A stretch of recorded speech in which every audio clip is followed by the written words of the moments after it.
क्या आपको पता है कि भारत में राज्यों को कितनी बार रीऑर्गेनाइज किया गया है? अगर हम वर्तमान समय में भारत के मैप को देखें तो हमें कुल 28 राज्य और 8 केंद्र शासित प्रदेश दिखाई देते हैं। लेकिन पहले से इनकी स्थिति ऐसी नहीं थी। जब भारत को स्वतंत्रता मिली, उस समय यदि हम भारत के मैप को देखें तो ब्रिटिश प्रोविंस के अलावा 500 से ज़्यादा देसी रियासतें थी।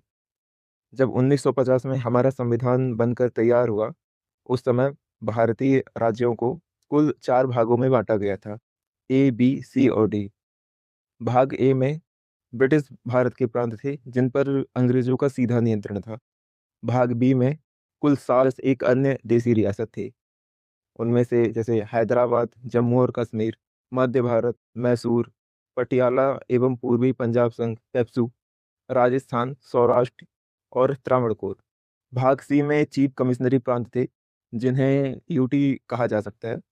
और भाग डी में सिर्फ एक प्रांत था, अंडमान प्लस निकोबार। लेकिन मामला इतने पर ही शांत नहीं हुआ। लोगों की डिमांड थी कि उनका राज्य उनकी भाषा, उनकी संस्कृति को रिप्रेजेंट करे। हालांकि तत्कालीन सरकार ने इस मांग को मानने से खारिज कर दिया था।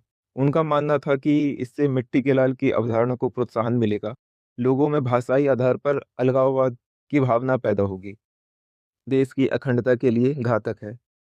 लेकिन स्थितियां तब गंभीर हो गईं जब मद्रास प्रांत में तेलुगु भाषा के आधार पर नए राज्य के निर्माण के लिए मांग उठने लगी और यह आंदोलन इतना उग्र रूप ले लिया कि अनशन के कारण इसके नेतृत्वकर्ता पोटी श्री रामुलु की मृत्यु हो गई।